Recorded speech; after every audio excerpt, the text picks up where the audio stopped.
ሰላም ሰላም፣ እንዴት ናችሁ? ደህና ናችሁ? እንዲሁም የመዳም ቅመሞች ሁላችሁም ሰላም አማን በያላችሁበት ሰላማችሁ ይብዛላሉ። የዛሬ ርዕስ የሚሆነው ንጹህ ፍቅር ይላል ማለት ነው። እሺ የምናውረው ስለ ንጹህ ፍቅር ነው። እንግዲህ እስኪ አላህ ንጹህ ፍቅር ይስጠን ማለት ነው። ያው ሰዓት ብቻ ከባድ ነው። ምንም ስራ የሌለው አንድ ወንድ የባንክ ሰራተኛ የሆነች ሴት ለማግባት ይፈልጋል። ፍራቻ ቢኖርበትም ብዙ ሰዎች ስራ ሳይኖረው ስራ ያላትን የባንክ ሰራተኛ ማግባት እንደሌለበት ይነግሩታል። የሆነ ሆኖ ግን ይጋባሉ። ልጅቱም የደሞዟ 10% በኩራት እየቀነሰች የቀሪውን 10,000 ብር እንዳለ ለባሏ ተሰጠው ነበር። በየወሩ ይህን በማድረግ ትቀጥላለች። እርሱም በተቀበለው ገንዘብ ለሚስቱ 2,000 ብር ለግል ጉዳዩ ይሰጣታል። ከዚያም በቀረው ገንዘብ ምን ማድረግ እንዳለበት ይወስናል። በዚህ አይነት ሁኔታ ላለፉት 3 ዓመታት ያህል ይቆያሉ። በእነዚህ ዓመታት ያለምንም ችግር በደስታ ሚስትን ተቃውሞ ሳታሰማ ይኖሩ ነበር። ተቀዳሚ የቤቱን ስራም አሻፈረኝ ሳትል ለ3 ዓመታት ትሰራ ነበር። ሆኖም ጓደኞቿ የቤቱን ሁሉም ስራ መስራት ይቅርብሽ፣ ላንቺ ማሰብ አለበት እያሉ የተሳሳተ ምክር ቢሰጧትም ከአንዱ ወደ ሌላውን አካባቢ ለመጓዝ በወር 2,000 ብር ጥቅም ላይ ያውል ነበር።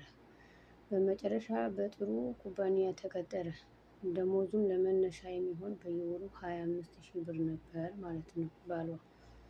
ከጥቂት ዓመታት በኋላ አዲስ ምርጥ ጎጆ መኪና በሚሰራበት ድርጅት በኩል በማስመጣት ይገዛና ለባለቤቱ የመኪናውን ቁልፍ ሰጣት። እናም ለ3 ዓመታት ያህል እሱ በህዝብ መጓጓዣ መጓዝ ቀጠለ። ከዚያም የመጀመሪያውኑ መኪና ክፍያ በመጨረሱ እንደገና ከመጀመሪያው የሚሻል ሁለተኛውን መኪና ገዝቶ የመጀመሪያውን የመኪና ቁልፍ ከእርሷ ተቀብሎ የአዲሱን መኪና ቁልፍ ለሚስቱ ሰጣት። ከዛም ከጥቂት ዓመታት በኋላ በራሳቸው ቤት ውስጥ መኖር ይጀምራሉ ማለት ነው። አንድ ቀን ሚስትየው ጥቂት ሰነዶችን አንድ አጋጣሚ ታገኛለች። እሷ በጥንቃቄ የተቀመጠውን ፋይል ስትመለከት ትኩረቷን ሳበው። እርሷም ስትከፍት የሰርግ ፎቶዋን ተመለከተች። በፋይሉ የመጀመሪያ ገጽ ላይ በጣም ቀጭንና በጣም ትንሽ ነበረች። እዚያም ሰነዶቹ በሙሉ ተመለከተች። የመሬት ግዢና በቤት ውስጥ ያሉ ማንኛውም ሌሎች ነገሮች በሙሉ ሁሉ በስሟ የተጻፉ ደረሰኞች ነበሩ። በመጨረሻ ገጽ ላይ ግን የእርሷ የጋብቻ ፎቶና በእርሱ የተጻፈ ማስታወሻ አየች።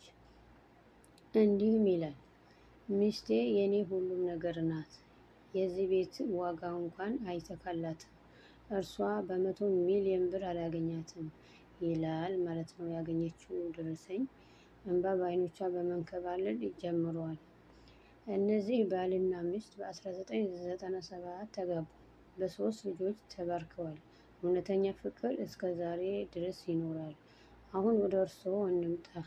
ለትዳር ጓደኛው ያሉት ፍቅር አሁን ከሚያነቡት ጋር ሊወዳደር ይችላልን? ጥያቄ ነው ማለት ነው። አንዳችሁ ሌላውን የመረጣችሁበት ሁኔታ እንዴትም ቢሆን እንኳን የቤቱን ምግብ ሰርቶ ቢያበላሽም ወይም ብታበዩ አሊያም የመብራት፣ የውሃ፣ የስልክና ሌሎች ክፍያዎች የሚከፍለው ማንም ቢሆን ችግር የለውም። ሁልጊዜ ማወቅ ያለብን ሁሉም ሁኔታዎች ቋሚ አይደሉም ይላል። በጣም የሚገርም ታሪክ ነው። ሴቶች ያው ችግሩ ምንድነው? አንዳንዶቹ አሉ ሁሉም ሰው እንደዛ በፊት እንዲህ ያርጋልኝ ነበረ፣ እንዲህ በቸገረኝ ሰዓት እኮ ከጎኔ ሆናለች የሚል የለም። በአሁኑ ሰዓት ከስንት አንዳንድ ካልሆነ በስተቀር ማለት ነው።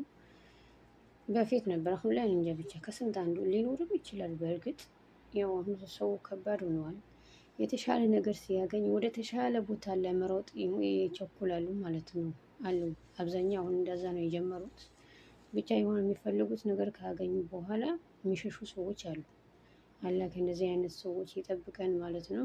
ሁለቱም ሰው ከተዋደደ እንጃ ብቻ ሁሉም ነገር ይስተካከላል ብዬ አስባለሁ ማለት ነው። ለንጹህ ፍቅር ይስጠን።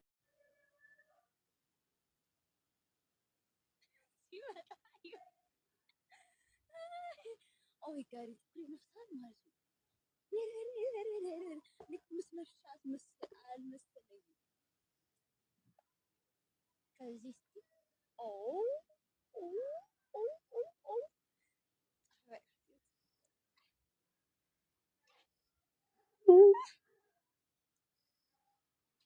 ይብላኝ ጥቁር ብረት ምጣድ ለሚለኝ ቆንጆ የረረች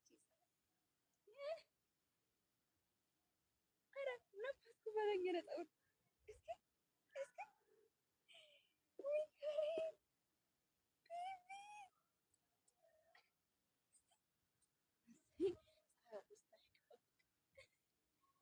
ኦ ማይ ጋድ ፀጉሬ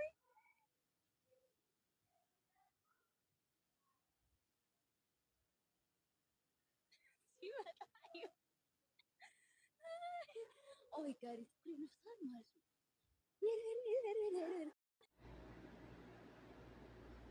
እና ስለ ንጹህ ፍቅር ነበር ያወራኋችሁ። ተጨማሪ ጀምርላችሁ ለንጹህ ፍቅር ይስጠን ማለት ነው። ያው የመጣበትን የማይረሳ ሰው እርግጠኛ ነኝ ልክ እንደዚሁ ታሪክ ይሆናል ማለት ነው። ያው የመጣበት የሚረሳ ሰው እንግዲህ ሁሉም ነገር ይረሳል እንደማለት ነው። እና ተጨማሪ ህይወት እጣ ፋንታ ሳይሆን ምርጫ ነው ይላል። ህይወት እጣ ፋንታ ሳይሆን ምርጫ ነው ሲባል አብዛኛው ሰው አይዋጥለትም።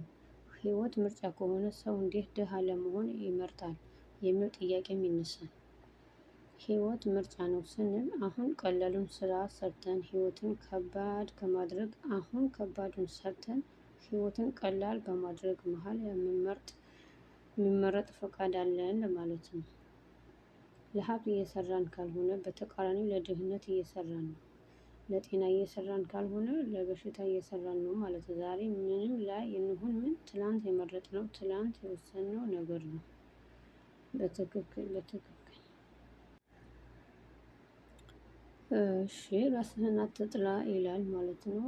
እኔ በህይወቴ ስህተት ሰርቼ አውቃለሁ ወደፊትም ስህተት እንደምሰራ እርግጠኛ ነኝ። ነገር ግን አሁንም ራሴን እወደዋለሁ። እውነታውን እኔ ሁልጊዜ ትክክል ላላደርግ እችላለሁ። ይህ ማለት ግን ማን መሆኔን አይነካውም። እንደተወደድኩና አሁንም መልካም ሰው እንደሆንኩ አውቃለሁ።